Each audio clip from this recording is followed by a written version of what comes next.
When I say I love Warhammer 40k lore, I really mean it. Spooky, scary space marines, absolutely! Weird Necron pylon mysteries, sign me up, and whatever the heck these little freaks get up to in Camorra, hell yeah.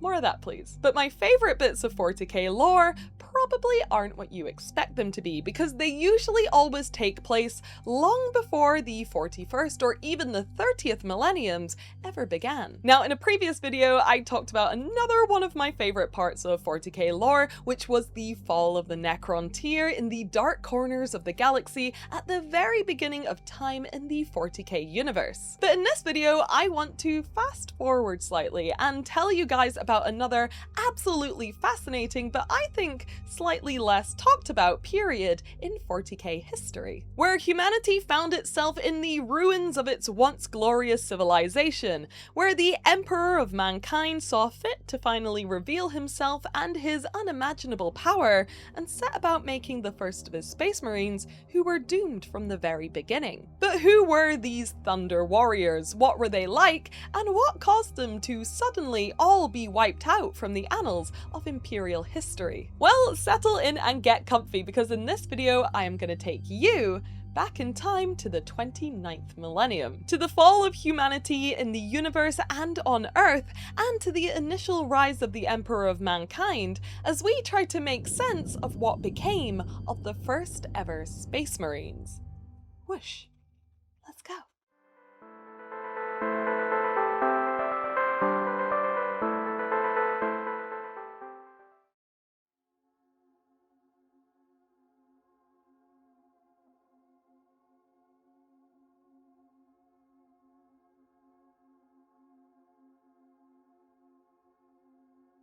We begin our story here at the end. For 10,000 years, the human race blossomed and thrived, and with its wonderful advancements in technology, it was finally able to spread out its precious tendrils of life beyond the constraints of Earth, colonizing and depositing its millions of people successfully on countless planets throughout the galaxy. And these planets, newly inhabited by humans anyway, thrived in this golden age of technology. And whilst the flesh and bone sons and daughters of Earth reveled in their extremely successful galactic conquest made possible by the newly discovered use of warp travel, the genetically mutated men of stone who were first cast out to colonize these unknowable planets worked on their own race of artificially intelligent yet cruelly self-aware cyber people known as the Men of Iron. But this age of prosperity was not to last forever. Humanity's infrastructure annihilating war against its own rebellious Men of Iron was merely the beginning of this grand collapse, for as the 25th millennium of humanity came to an end, the hedonistic fall of the Eldar race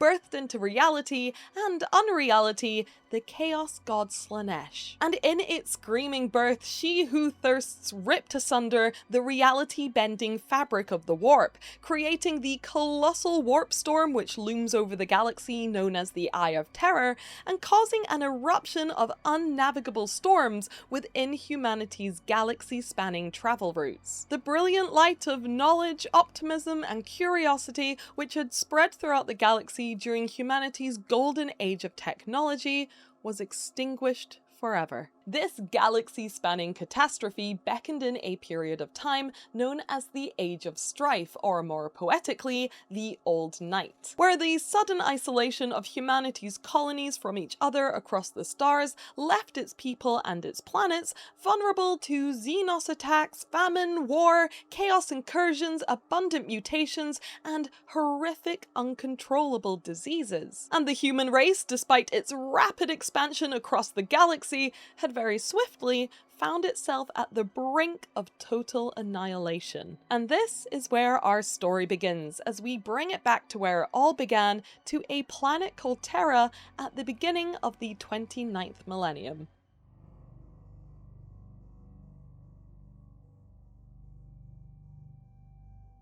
During this time of galactic upheaval and isolation, Terra's once unified government had unfortunately collapsed into ignorance and mass tribalism. Its population across the planet fractured itself into tens of warring techno-barbarian states, named such due to their warlords' tendency to utilize the scraps of dusty and rusted technology that they had salvaged from the barren wreckage of their once shining homeworld. This tribalistic fracturing resulted in horrific wars, where heavily clad armies wearing noisy and primitive motorized plate armor clashed against hulking, gene-enhanced abhumans created to do nothing but fight brutally and to the death for domination over their ruined planet. And of course, each of these states or tribes were governed by a formidable cast of techno-barbarian warlords, who ranged from big and power-hungry brute kings to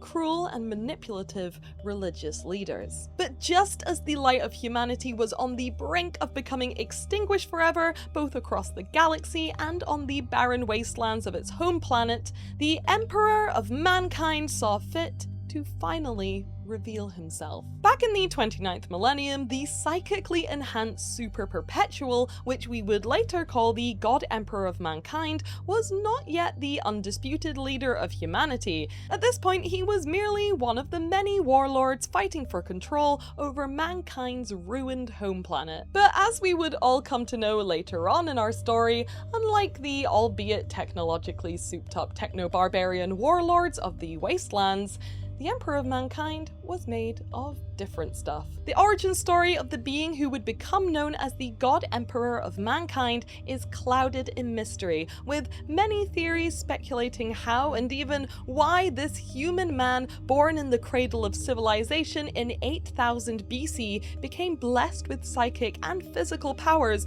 unlike the galaxy had ever seen before. But what's important for our story today isn't necessarily who the Emperor was, but more so what this man chose to do to enforce his reign and dominion over the ruins of humanity. Like other more primitive warlords, the Emperor did obviously choose to harness sheer force of bodies to throw at the enemy as one of his primary weapons, creating a massive force of enhanced human soldiers who formed the initial ranks of what would become mankind's imperial army. But one of the Emperor's true powers, and one of his main skills which set him apart from the others, is his uncanny ability to create and use strange sciences to manipulate gene code to his will. And so the Master of Mankind labored, knowing that in order to achieve peace, he would first have to enact war. And eventually he saw fit to unleash onto the wastelands his then magnum opus, who would secure the fate of humanity on this lost planet forever, the Thunder Warriors.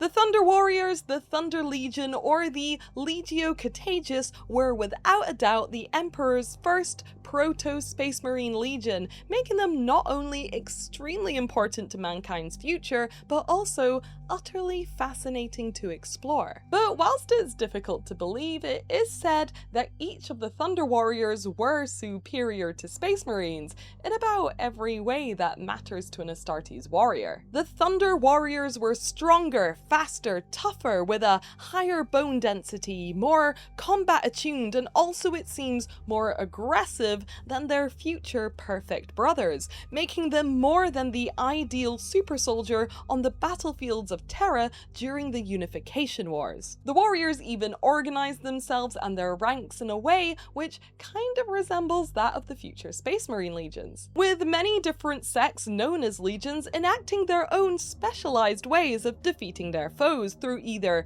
cunning, defensive prowess, or sheer brute force, and they even had differences in their armor types and their technologies as well. And much like the Primarchs who would come later, each sect was also led by not necessarily a larger or stronger warrior, but instead a particularly skilled Thunder Warrior commander. However, unlike the later Astartes warriors who would be selected and genetically mutated during their childhood years, the recruits for the Thunder Warrior ranks were selected at more mature ages, making their gene enhancements a touch less predictable than their successors. The Thunder Legion were said to have the uncanny ability to magnify whatever foulness they faced. If their enemy was strong, then they were stronger. If their enemy was cunning, they were smarter. And if their enemy craved nothing but bloodshed and carnage, the Thunder Warriors would make sure that they feasted well. But in this came one of the Thunder Warriors' greatest follies, which is that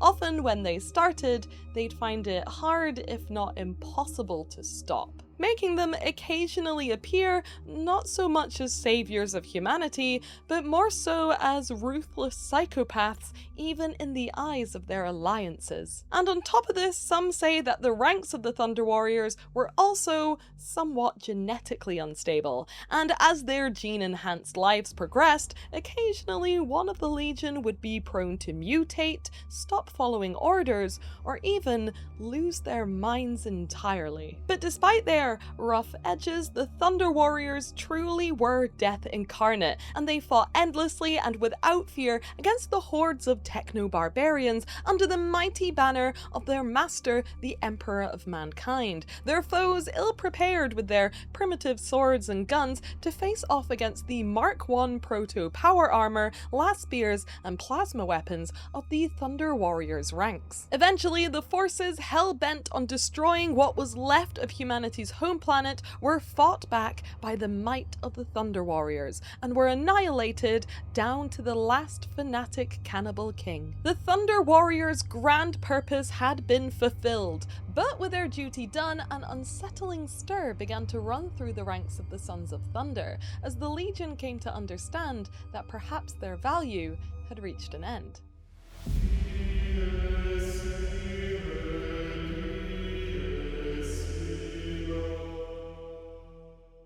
As with many things within the annals of the 41st millennium, none can be quite sure exactly when the Emperor began work on his custodies, with accounts of mysteriously familiar gold-clad figures said to have been seen in ancient hieroglyphs and even more archaic rudimentary cave paintings too. But whilst we do know that they did fight in the Unification Wars against the Techno-Chaff alongside the Thunder Warriors, as their name suggests, the custodies were specifically genetically altered to be the perfect bodyguards to the Emperor himself. Unlike the rough and ready yet powerful shock trooper style enhancements of the Thunder Warriors, the custodies were carefully crafted by the Emperor to be a lot more stable, conscientious, level-headed, and most importantly, willing to sacrifice everything for their master of mankind. But as the Unification Wars of Terra came to an end, it wasn't the common enemy that the Emperor tasked the custodies to turn their arms against. Now, the fate of the Thunder Warriors is one that is often puzzled over, because often something just doesn't seem to add up. But for the sake of fairness, here is what the official Imperial records tell us of the end of the Thunder Warriors. The Thunder Warriors, despite their unmatched strength and brutality on the battlefield, were weak of the mind, short-lived, and highly unstable. And when the warriors were made aware of their mortality, especially in comparison to that of the engineered longevity of the custodians, they became enraged. The Thunder Legion drew arms and rebelled cruelly against their creator, and on the summit of Mount Ararat, they fought against the custodies and were eventually slain in what is said to be the final battle of the Unification Wars. But this story of mutiny and rebellion against the Emperor, resulting in what could only be described as self-defense, is sometimes considered to be nothing but convenient Imperial propaganda. And a less biased view of the fall of the Thunder Warriors may regard the battle at Mount Ararat as nothing more than a brutally efficient and well-organized cull. The Thunder Warriors were not created to be perfect. They were merely the Emperor's first prototypes, made to serve what he probably believed would be a short-lived purpose on Terra. And of course, having served their purpose, it's likely that the Emperor, with his plans for humanity that extended far into the future and beyond the confines of Terra, and with very little paternal instinct towards his creations, regarded the Thunder Legion not as heroic veterans to be venerated for their victory, but instead merely as a tool which had become obsolete and was to be disposed of and eventually replaced. However, some say that perhaps the reason for their annihilation wasn't so clear-cut, and that the Thunder Warriors may have known something, perhaps a secret or maybe an inherent truth about their creator, which the Emperor couldn't risk the universe finding out. But whatever the reason for their fall they did, down to the very last man, or so the Imperial historians would have you believe. For the Custodes, in the midst of their perfect and glorious slaughter on the summit of Mount Ararat, may have made a mistake, as it's rumored that one or more of the Thunder Legion may have managed to slip away and take refuge deep beneath the Imperial Palace on Terra. Of course, Imperial history will never speak of these beings or acknowledge any reality in which the Thunder Warriors did not all die rebelliously in the final battle of the Unification Wars. And besides, how could any of these proto-Space Marines with their rapid cellular degeneration ever have survived into the 41st or even the 30th millennium anyways? They couldn't have, it's impossible, unless they had somehow gotten access to the gene-enhancing and life-extending technology kept under strict lock and key in the Emperor's labs within the Imperial Palace. During the Great Crusade on a lowly penal colony located on an asteroid named Cerberus, it's said that the Warhound Legion came to arms against a warband of strange hulking Astartes-like beings whose bones were denser than the ancient stones of Terra and who moved like lightning. When the dust finally settled on this battle, a frightening sight was revealed, as it wasn't uncommon to see 3 to 4 Space Marines laid fallen for every one of their enemies' familiarly enhanced bodies. But whilst it's possible that some Thunder Warriors may have survived, the Thunder Legion certainly did not. And for that reason, we may never really know the true nature of the Thunder Warriors, or what actually happened on the peak of Mount Ararat, or what became of those who might have escaped. But one thing we do know is that after the thunder comes the rain. And that concludes our very brief, in the grand scheme of things, summary of what is definitely one of my favourite parts of 40k lore ever. I'm such a fan of old Warhammer lore, and especially mysteries and secrets and stuff like that, and oh boy is there a lot of them when it comes to the Thunder Warriors. And if you want to do a bit of a deeper dive into them, I'm going to make a little reading list in my description box below of some of my favourite Unification Wars and Thunder Warriors book stories and resources that you can read as well. But my main recommendation, and also the main source of like all of the quotes that I've been flashing on screen throughout this video, are from Valdor, Birth of the Imperium, written by Chris Raitt. It's all about Thunder Warriors basically, and there's some really amazing details in there too, like how children during the Unification Wars would dress up as Thunder Warriors and play pretend games and stuff like that, and it's all just gold, pun unintended. And I really cannot recommend it enough if, like me, you are a massive fan of this era of 40k. Also,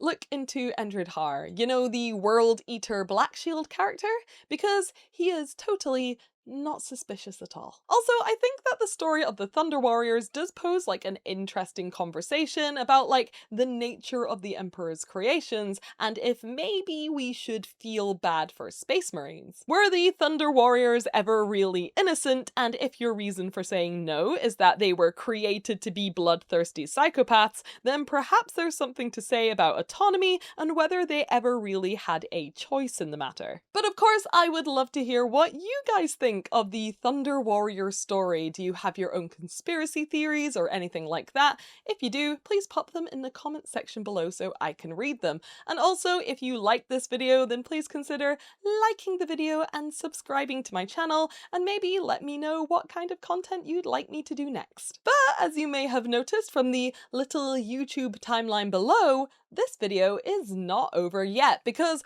what is good Warhammer lore without some excellent miniatures to go along with it? So as a little treat, I decided that I would paint a miniature to go alongside this deep dive into my favourite guys, the Thunder Warriors. And I don't know, I'm sure I'm very biased for a few reasons, but I think it ended up being pretty damn good. Now, whilst there's no Current up-to-date official plastic miniatures for the Thunder Warriors. There was, back in the day, just 2 Mark I Thunder Armor Space Marine miniatures made and released as part of this set here. And then, actually quite recently, this guy here was re-released as part of a made-to-order Space Marines Throughout the Ages bundle. And of course, I have both of those miniatures because I am an Old Hammer and Thunder Warrior superfan. The one that I chose to paint was, of course, the one with the iconic top knot on his helmet, because he kinda best resembles my absolute favourite Thunder Warrior artwork, which is this lovely John Blanche piece here, which you saw me using a lot in the first half of this video. Whilst the miniature and the official and most recently released Thunder Warrior artwork doesn't really look like this piece, this kind of wasteland barbarian looking guy is really what I think of when I imagine the Unification Wars, and I just love it so much. I think it's amazing. Anyways, of course, and as usual, the first thing that I paint on a miniature, just as a little treat to myself, is always the miniature's face. And I must admit, I do find his very classic kind of 80s Californian cop sneer and sunglasses to be quite funny, but hey, at least I got to do some sick sky-earth metallics on his sunglasses here. And yes, it looks like it is a lovely, dry, sunny day on pre-unification Terra. Nice. With the face all done, it was time to move on to what is the bulk of this miniature, which is his Mark I Space Marine armor. Also, it says it here. It says it right here. Power armor of the Adeptus Astartes. It's Space Marine armor. I don't make the rules. But of course, because I am out of my mind and the nails are biting again, I decided to paint the entirety of this miniature's power armor in, you guessed it, non-metallic metals. Ow. On my channel, I've kind of been tracking my progress with getting to terms and practicing my non-metallic skills, and I know this style of painting isn't for everyone, but I think it looks cool, and it also kind of helps train your brain into understanding and then replicating lighting on a 3D object, which is a handy skill to have for miniature painting either way. But yeah, I think it was on this miniature here that something, and I don't really know what, actually started to click for me. I just wasn't finding myself struggling as much as I usually do with specifically the placement of contrast and highlights, and I found myself just kind of squinting my eyes up a bit and imagining that I was looking at an actually metallic object. Gotcha. But I found that doing this made it easy to go back and add some more highlights and shadows and more saturated areas of bouncing light, as I thought it needed it across the mini. And in the end, whilst it's definitely not perfect or the best non-metallic gold in the entire world, it is probably the best and the most confident I've been whilst I've been painting it on a miniature. So hell yeah, Louise, let's go. The rest of the model after the armor was all polished off was also really fun to paint, and some of my favourite details that I snuck in there were things like these deep blue gems on his gloves, which I like to think resemble the oceans on Terra, which this Thunder Warrior has and will never witness. And also, of course, this lion face emblem, which I free-handed onto his belt here, because there's a bunch of these awesome and very blanchy looking face medallions on the original artwork, and I couldn't complete this project without paying this element a small homage. Oh yeah, and that's the reason I also ended up painting his sword hilt to look like a snow leopard pelt as well, because Blanche's Thunder Warriors often have these big pelts and fur capes, and he doesn't have either of those on his official miniature, so a leopard print pouch will have to do for him. Very fashionable. After that, it was time to move on to his main weapon, which is this kinda plasma combination gun thing here. It's got a plasma coil, but also a bullet chamber as well, and I don't know what it is, but it's very Warhammery, so I like it. But this was another great excuse to do one of my favorite things ever, which is an awesome glowing plasma effect. This effect is super duper simple to pull off. All you need to do is coat the plasma coils in a pure, almost white paint, and then paint the surrounding area in a darkish but saturated blue, and then add some darker blues going up the more raised parts of the coil until it's darkest at the top of the coils. Then add a little bit of black paint right on the tip of the curve and some pure white paint right at the very bottom. Et voila! You've got yourself some simple and very effective looking glowy plasma effects. But with the miniature part of the miniature done, it was time to move on to the base, and since I'd absolutely done my darndest to make this one of the best minis I've ever painted, I unfortunately knew that I'd have to try my best to also make the base live up to the hype. And TLDR, if you're new here, hi and welcome to my channel, but also I suck at basing. I decided to take a little bit of inspiration from the Golden Demon winners crowd and try and actually sculpt my own scenic scene onto a plinth. And I've never done this before, and sculpting really isn't my strong suit, so I just kind of vibed through this entire thing. I mixed up some milliput, of course, and I used a little bit of cork as well for some natural looking texturing to make this sort of rocky plateau for my Thunder Warrior to stand on. Then, because I thought it looked cool and sort of post-apocalypsy, I sculpted some of these desert stalagmite rock formation things as well, which I think look suitably old school and will also frame my miniature nicely too. Oh yeah, and I chucked in some gnarly looking skulls as well, because it is Warhammer after all. Once the base had dried and hardened, I primed it up and painted it using some natural deserty looking reds and dusty grey colours. And I had to remember this time to do my best to make the ground actually match the colour of the earth that I did in my Sky Earth metallics earlier, because I've made the mistake of not doing that before, and it was very silly of me. But after some final pokings and proddings of my favourite tiny static grass tufts into various nooks and crannies, all that's left to do is attach my Thunder Warrior to his base and show you guys the accumulation of all of this incredible lore, awesome art, and some hard painting work too.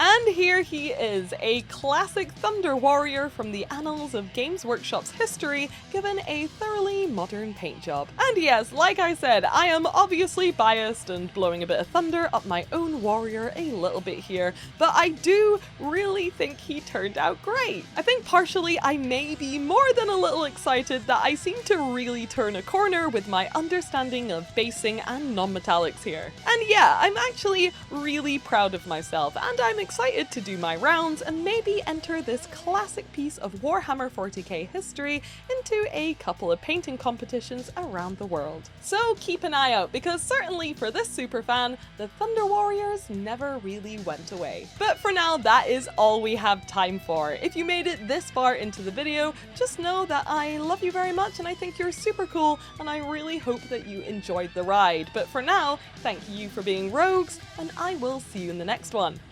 Bye! Bye-bye! Bye.